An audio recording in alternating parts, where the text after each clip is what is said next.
बच्चों, आज हम अध्ययन करेंगे कक्षा 4 की पुस्तक पर्यावरण अध्ययन का अध्याय नंबर 1 बचपन की यादें। हमारे बचपन की यादें किस प्रकार की हैं उसके बारे में अध्ययन करेंगे। सबसे पहले है कि ननिहाल में सुनीता गर्मियों की छुट्टियां मनाने के लिए अपने मामा जी के घर गई थी और मामा जी का लड़का अंकुर था और सुनीता हम उम्र के थे। हम उम्र का मतलब बराबरी थे। सुनीता की मौसी पास के ही गांव में रहती थी और उसकी बड़ी लड़की अनीता भी छुट्टियां मनाने के लिए अपने ननिहाल में आई हुई थी। सब बच्चे बहुत खुश थे। प्यार से उन्हें रोज आम खाने के लिए देते थे। अब देखिए बचपन किसका? माँ का बचपन। तो नानी जी जो है उसके बारे में नानी जी ने क्या कहा कि अनीता आज मैं अचार बनाऊंगी और तुम्हें भी खिलाऊंगी। तुम्हारी माँ को भी मैंने ही अचार बनाकर खिलाया है। ये अनीता की नानी ने अनीता को कहा, अनीता की माँ के बारे में कहा। फिर अनीता ने कहा, हाँ नानी जी, माँ अचार बहुत अच्छा बनाती है। पड़ोस वाली चाची भी माँ को अचार बनाने के लिए बुलाती है। नानी जी ने कहा, नानी जी आपने तो माँ को और क्या क्या सिखाया है हमें भी बताइए। ये अनीता अपनी नानी से ऐसी वार्तालाप पूछ रही है। तो नानी जी ने कहा कि मैंने तेरी माँ को और क्या क्या सिखाया है उसके बारे में नानी जी कह रही है, बेटा तुम्हारी माँ जब छोटी थी तब उन्हें खेलना व पढ़ना बहुत अच्छा लगता था। तब मैं उन्हें ज़्यादा काम नहीं बताती थी, लेकिन जैसे जैसे वह बड़ी हो गई मैंने तुम्हारी माँ को, मामा व मासी को घर के कामों में मदद लेना शुरू किया। क्योंकि जब बड़ी हो गई थी तुम्हारी माता जी तब वो घर का काम में नानी जी की सहयोग भी करती थी। किसकी नानी जी? अनीता की नानी जी। सहयोग किसका कर रही थी? अनीता जी, अनीता की नानी का, अनीता की माता सहयोग कर रही थी। जब वो छोटी थी धीरे धीरे बड़ी होने लगी। तो अनीता ने कहा, माँ माँ तो मुझे हमेशा पढ़ने के लिए कहती हैं, आप भी ऐसा कहती थी क्या? अब अनीता ने कहा, मेरी माँ मुझे रोज पढ़ने के लिए कहती थी, लेकिन जब मेरी माँ छोटी थी, जब नानी जी आप मेरी माता को भी ऐसे पढ़ने के लिए कहती थी क्या? तो नानी जी ने कहा, हाँ बेटा, लेकिन तब हम पढ़ाई का इतना महत्व नहीं जानते थे कि पढ़ाई इतनी आवश्यक है। फिर भी समय समय पर मैं भी सभी बच्चों को पढ़ने के लिए कहती थी। फिर अनीता ने कहा, नानी आपने तो माँ, नानी जी आपने और माँ ने कहाँ तक पढ़ाई की है हमें बताइए। नानी जी ने कहा, बेटा मैंने तो 5वीं तक ही पढ़ाई की है और हमारे समय में आगे पढ़ने के लिए दूसरे गांव जाना पड़ता था। फिर भी घर पर और खेत का काम भी करना पड़ता था, लेकिन तुम्हारी माँ पढ़ने में बहुत होशियार थी और वह पढ़ने के साथ साथ बाजार का भी काम कर लिया करती थी। इतने में सुनीता फोटो की एल्बम लेकर आ गई और सभी फोटो देखने लग गए। सुनीता ने कहा, नानी जी मेरी माँ ने तो फूल वाली फ्रॉक पहनी है जब वो छोटी थी। यह कितनी सुंदर लग रही है। आपने भी सितारों वाली साड़ी पहनी है। माँ ने फूल वाली साड़ी पहनी है। माँ ने तो फूल वाली फ्रॉक पहनी है। ये देखो फोटो में कितनी अच्छी लग रही हैं। ये वार्तालाप कर रही हैं सुनीता, उसकी नानी, उसके नाना जी और बातचीत कर रहे हैं। ये आप चित्र देखिए।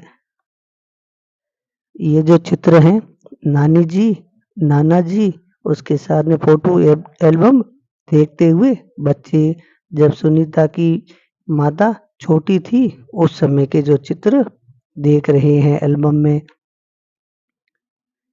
यह फोटो कब खिंचवाया था? सुनीता ने ऐसा अपनी नानी को कहा।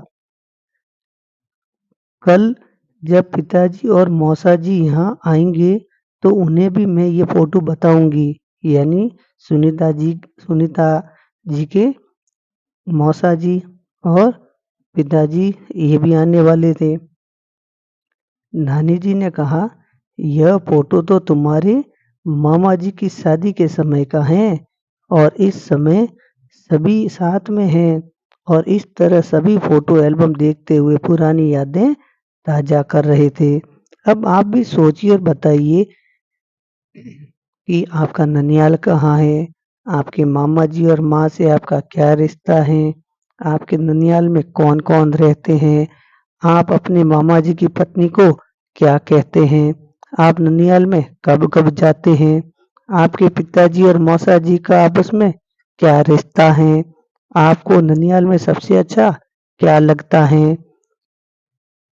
इन सब बातों को आप देखिए, चर्चा कीजिए। जब आप ननियाल में जाएँगे, जब आप अपने नानी जी से पूछ सकते हैं, नानी जी, नाना जी, मामा जी, मामी जी और दीदी जी, भैया उनसे आप पूछ सकते हैं।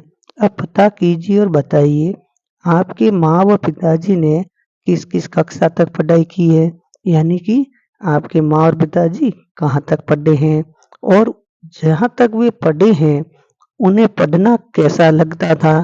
माँ के भाई-बहनों में से सबसे अधिक पढ़ाई किसने की है और क्यों की है? उसके बारे में बताइए। अब आगे देखिए, आगे हैं पिताजी का ससुराल।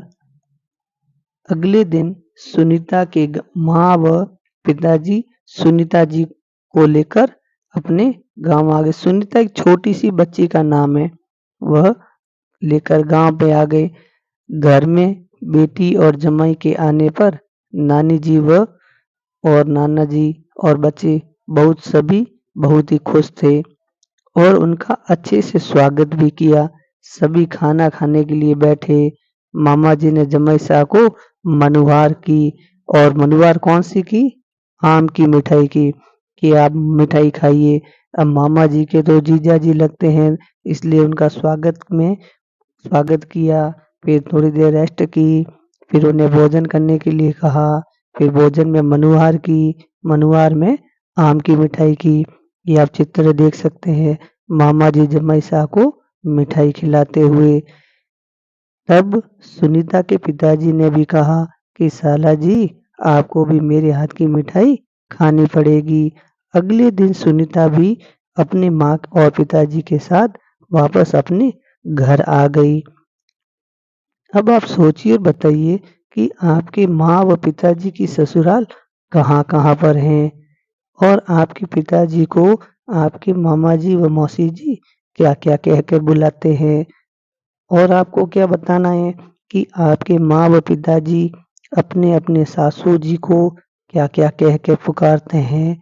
और बताओ कि आपके घर में जब मेहमान आते हैं तो उनका स्वागत आप किस प्रकार से करते हैं? अब पता कीजिए और लिखिए कि आपके पिताजी के बड़े भाई व बहन को आप क्या-क्या कहते हैं? चाहे बड़े भाई हो, चाहे छोटे भाई हो, चाहे बड़ी बहन हो, चाहे छोटी बहन हो, उनको आप क्या-क्या कहती हैं? तो हमारे पिताजी के जो बड़े भाई हैं, उनको तो हम ताऊ जी कहते हैं। छोटे भाई हैं, उनको हम चाचा जी कहते हैं और पिताजी की बहन को बुआ कहते हैं। छोटी बुआ है तो छोटी बुआ कहेंगे, बड़ी बुआ है तो बड़ी बुआ जी कहेंगे। अब दूसरा प्रश्न है कि आपके पिताजी के साला जी और साली जी आपके क्या लगते हैं? तो हमारे पिताजी के साला जी और साली जी हमारे मामा जी और हमारे साले जी हमारे मामा जी लगते हैं और पिताजी की साली हमारे मौसी जी लगती हैं। अब अगला प्रश्न है कि आपके माँ व पिताजी जब छोटे थे, तब वे घर में क्या-क्या काम करते थे? तो हमारे माँ व पिताजी जब छोटे थे, तब वे घर में अपनी माँ का कहना मानते थे। माँ और पिताजी के कार्य में मदद करते थे। अब अगला प्रश्न है कि आपके पिताजी को क्या-क्या काम करने आते हैं? किन्हीं 2 कामों के बारे में लिखिए और बताइए उन्होंने इसे कहाँ से सीखा, कैसे सीखा और उनको किसने सिखाया। तो हमारे पिताजी को स्वादिष्ट खाना बनाना बहुत अच्छा लगता है, हिसाब-किताब करना बहुत अच्छा आता है और खाना बनाना उन्होंने अपनी माँ से सीखा और हिसाब करना अपने पिताजी से सीखा। अब है हमने इस पाठ में क्या-क्या सीखा है कि ननिहाल के रिश्ते जो ननिहाल के रिश्तेदार होते हैं अपने सारे अपने सगे संबंधी होते हैं जैसे नाना जी, नानी जी, मामा जी आदि को हमने समझा है कि और उसके बाद में हमने इस पाठ में क्या-क्या समझा है कि माँ के बचपन को जाना है, हमें घर आए मेहमानों का आदर स्वागत करना चाहिए। अब ये जानना समझा बताइए कि पिछली कक्षा में आपने अपने परिवार का वंश वृक्ष बनाया था। अब अपने ननिहाल का भी इसी प्रकार से वंश वृक्ष बनाइए। Subscribe, like, share, comment. प्यारे बच्चों, जय हिंद, जय भारत।